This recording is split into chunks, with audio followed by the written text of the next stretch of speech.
Hello and hi friends, welcome back to Krishna's tutorials. Online బోధనకు సంబంధించినటువంటి నూతన మార్గదర్శకాలను HRD minister Ramesh Pokhriyal yesterday జారీ చేయడం జరిగింది.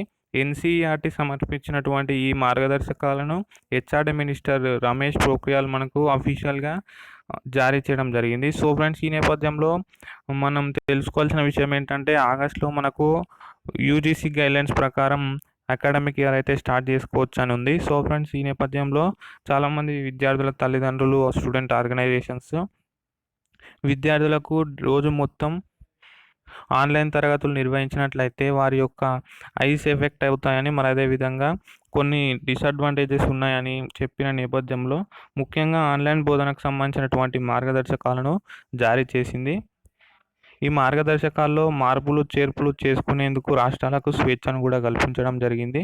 సో ఫ్రెండ్స్, ఈ క్రమంలో మనం వీటికి సంబంధించిన డీటెయిల్స్ అయితే క్లియర్గా మాట్లాడుకుందాం.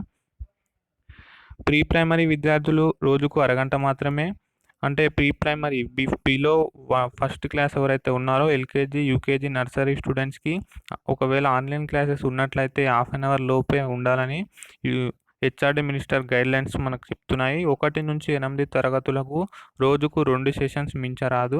అంటే ప్రైమరీ, అప్పర్ ప్రైమరీ స్టూడెంట్స్కి 1 to 8 అనమాట. రోజుకు 2 సెషన్స్ మించరాదు. అదేవిధంగా 9th to 12th అంటే సెకండరీ, సీనియర్ సెకండరీకి 4 సెషన్లకు అనుమతి ఇచ్చారు. ఒక్కో సెషన్ 30 నుంచి 45 నిమిషాల వరకు ఉండొచ్చని గైడ్లైన్స్లో పేర్కొనడం జరిగింది. సో ఫ్రెండ్స్, ఇది లేటెస్ట్ అప్డేట్ ఫ్రెండ్స్. దీంతో దేశవ్యాప్తంగా ఉన్నటువంటి 22 కోట్ల మంది విద్యార్థులకు ఆన్లైన్ విధానంలో బోధన జరిగినట్లయితే ఈ మార్గదర్శకాలను ఫాలో కావాల్సి ఉంటుంది. అదేవిధంగా రాష్ట్రాలు వీటిలో మార్పులు చేర్పులు చేసుకునేందుకు కూడా మనకు హెచ్ఆర్డి మినిస్టర్ వీలు కల్పించడం జరిగింది. సో ఫ్రెండ్స్, వీడియో నచ్చితే లైక్ చేసి ఫ్రెండ్స్కి షేర్ చేయండి. Thank you for watching friends. Have a nice day.